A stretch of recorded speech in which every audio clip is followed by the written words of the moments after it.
Silent learning Anagha miss ആണ് മക്കളെ.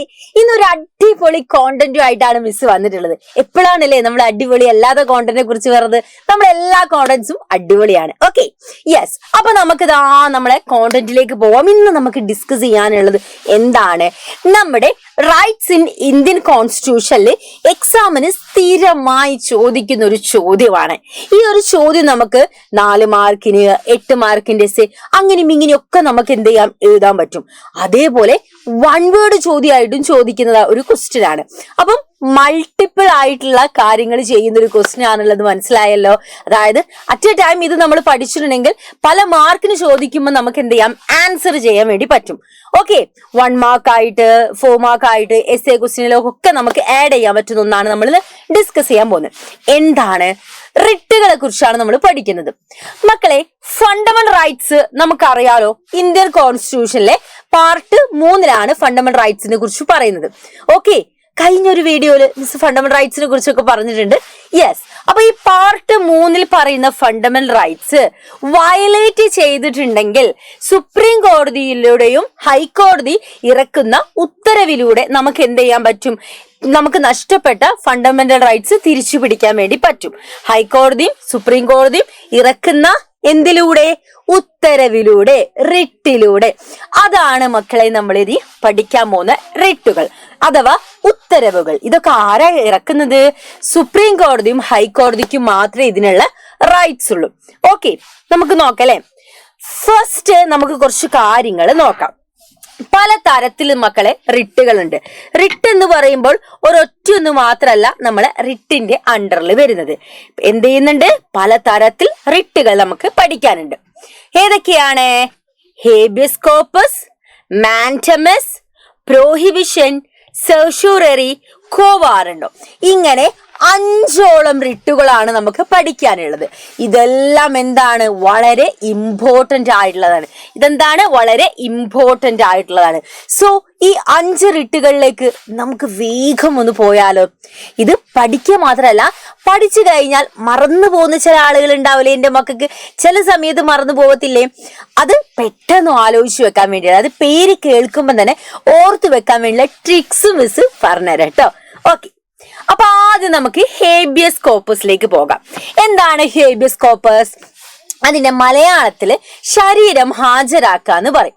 അത് human body. Habeas human, H അങ്ങനെ ആലോചിച്ചാൽ മതി കേട്ടോ. H എന്ന് ആലോചിക്കാം. അതേപോലെ തന്നെ നമുക്ക് എന്താണ്? ഹ്യൂമൻ. എന്താണ്? ഹ്യൂമൻ. അപ്പൊ രണ്ടിലും എന്ത് വരുന്നുണ്ട്? H വരുന്നുണ്ട്. രണ്ടിലും H വരുന്നുണ്ട്. സോ അന്യായമായിട്ട്, ഇല്ലീഗലായിട്ട് ഒരു വ്യക്തിയെ അറസ്റ്റ് ചെയ്തു കൊണ്ടുപോയാൽ കോടതി മുന്നാകെ ആ വ്യക്തിയെ ഹാജരാക്കണമെന്ന് പറഞ്ഞ് സുപ്രീം കോടതിയോ ഹൈക്കോടതിയോ ഇറക്കുന്ന ഉത്തരവിനെയാണ് നമ്മൾ എന്തെന്ന് പറയുന്നത്? ഹേബിയസ് കോർപ്പസ് എന്ന് പറയുന്നത്. അങ്ങനെ ഇറക്കി കഴിഞ്ഞിട്ടുണ്ടെങ്കിൽ ആ വ്യക്തിയെ ഇത്ര സമയത്തിനുള്ളിൽ കോടതി മുൻപാകെ എന്ത് ചെയ്യണം? ഹാജരാക്കിയിരിക്കണം. അപ്പൊ ഹേബിയസ് കോർപ്പസ് നമ്മൾ സെറ്റാക്കിയില്ലേ. ഇനി നമുക്ക് എങ്ങോട്ട് പോകാം? നമ്മുടെ മാൻഡമസിലേക്ക്. സോ മാൻഡമസ് പഠിക്കാൻ ഒരു എളുപ്പമായി പറഞ്ഞു തരട്ടെ മക്കളെ. മാൻ ഡു മസ്റ്റ്. അതായത് മാൻഡമസ് എന്ന് പറയുമ്പോൾ എന്റെ മക്കള് ഒരു വാക്ക് ആലോചിച്ചാ മതി.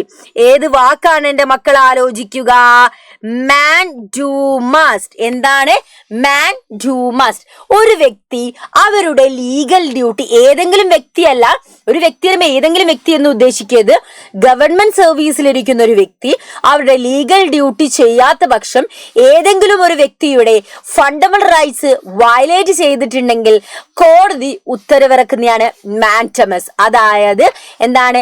വിക്മാൻഡ് ഓ മാൻഡമസ്. Man do must. അതായത് അവർ നിർബന്ധമായോ അത് ചെയ്തു കൊള്ളണം എന്ന് പറഞ്ഞ് സുപ്രീം കോടതിയോ ഹൈക്കോടതിയോ ഇറക്കുന്ന ഉത്തരവാണ് മാൻഡമസ്. ഓക്കെ, ഇനി അടുത്തത് പ്രോഹിബിഷനിലേക്കാണ് നമ്മൾ പോകുന്നത്.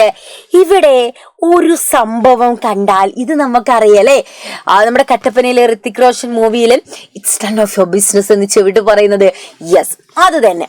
അതായത് നമ്മുടെ ആര് സബോർഡിനേറ്റ് കോടതിയില്ലേ, കീഴ്ക്കോടതിയില്ലേ, അവരിങ്ങനെ വെറുതെ ഇരിക്കുന്ന സമയത്ത് അവരവരെ പണിയൊക്കെ ചെയ്ത് കഴിഞ്ഞാല് സുപ്രീം കോടതിയുടെ ഹൈക്കോടതിയുടെ അധികാര പരിധിയിലൂടെ അവരുടെ ജുറിസ്ഡിക്കേഷനിലുള്ള കേസുകൾ ഹാൻഡിൽ ചെയ്യാൻ പോകുന്ന സമയത്ത്, അല്ലെങ്കിൽ അതിലേക്ക് അവരത് സ്റ്റാർട്ട് ചെയ്യാൻ പോകുന്ന സമയത്ത് സ്റ്റോപ്പ് പറഞ്ഞുകൊണ്ട് ആര് വരും? സുപ്രീം കോടതിയോ അല്ലെങ്കിൽ ഹൈക്കോടതിയോ വരും. This writ is issued to an inferior court if it goes beyond its jurisdiction. അതായത് കീഴ്ക്കോടതി അഥവാ സബോർഡിനേറ്റ് കോടതി, അതാണ് ഇൻഫീരിയർ കോടതി എന്ന് പറയുന്നത്. അവരുടെ ജുറിസ്ഡിക്കേഷന്റെ അണ്ടറിലല്ലാതെ വർക്ക് ചെയ്യുന്ന സമയത്ത് എന്താണ് അതവിടെ ഫോർബൈഡ് ചെയ്തുകൊണ്ട് അത് ചെയ്യണ്ട എന്ന് പറയാണ്. To stop or to forbid എന്ന് പറയാം. ടു ഫോർബിഡ് എന്ന് പറഞ്ഞാൽ സ്റ്റോപ്പ് ചെയ്യുക, നിങ്ങളത് ചെയ്യണ്ട എന്ന് പറയാണ്. അടുത്തത് സെർഷ്യോറിയൽ സിമ്പിൾ ആയിട്ട് നമ്മുടെ സബോർഡിനേറ്റ് കോടതിയിലുള്ള ഒരു കേസ് എവിടേക്ക്? സുപ്രീം കോടതിയിലേക്കോ ഹൈക്കോടതിയിലേക്കോ ഹാൻഡ് ഓവർ ചെയ്യുന്ന കാര്യം. The court may ask any inferior court to transfer the case to other court. അത് ഇൻഫീരിയർ ആയിട്ടുള്ള താഴെയുള്ള കീഴ്ക്കോടതികളോടോ അല്ലെങ്കിൽ നമ്മുടെ സബോർഡിനേറ്റ് കോടതികളോട് അവരുടെ അണ്ടറിലുള്ള കേസ് സുപ്രീം കോടതിയിലേക്കോ ഹൈക്കോടതിയിലേക്കോ ഹാൻഡ് ഓവർ ചെയ്യണം എന്നാണ് പറയുന്നത്. ഓക്കെ, അടുത്തത് നമ്മുടെ ഫൈനൽ വൺ, കോ വാറണ്ടോ. ഇവിടെ എന്താ മിസ് ഇങ്ങനെ ഒരു ക്വസ്റ്റ്യൻ മാർക്ക് ഇട്ടത്? കോ വാറണ്ടോ മീൻസ് ക്വസ്റ്റ്യനിങ്. അതായത് യാതൊരു അർഹതയും ഇല്ലാത്തൊരു വ്യക്തി ഒരു ജോലിയിൽ കയറിയിരിക്കുന്ന സമയത്ത് എന്ത് അർഹത ഉണ്ടായിട്ടാണ് അവർ ആ ജോലിയിൽ കയറി, നമുക്ക് ഡൗട്ട് വരികയാണ്. ഒരു സാധാ സിറ്റിസന് ഡൗട്ട് ആണ്, ഇവർക്ക് ഇതിനുള്ള ക്വാളിഫിക്കേഷനും കാര്യങ്ങളൊന്നുമില്ല. ആ സമയം നമ്മൾ എന്ത് ചെയ്യും? കേസ് ഫയൽ ചെയ്യും. അപ്പം ഇറക്കുന്ന ഉത്തരവാണ് അത്. ഇവരെ ക്വസ്റ്റ്യനിങ് ചെയ്തുകൊണ്ട് ഇറക്കുന്ന ഉത്തരവാണ്. ഇതിനെക്കുറിച്ച് അന്വേഷിക്കും. അതിനെയാണ് നമ്മൾ കോ വാറണ്ടോ എന്ന് പറയുന്നത്. By what authority? This the court examine the legality of claim of a person to a public office. ഒരു പബ്ലിക് ഓഫീസിൽ ആ വ്യക്തിക്ക് ജോലി ചെയ്യാൻ എന്ത് ലീഗാലിറ്റി ആണ് ഉള്ളത്, എന്ത് അർഹതയാണ് ഉള്ളത് എന്ന് ക്രോസ് ചെക്ക് ചെയ്യും.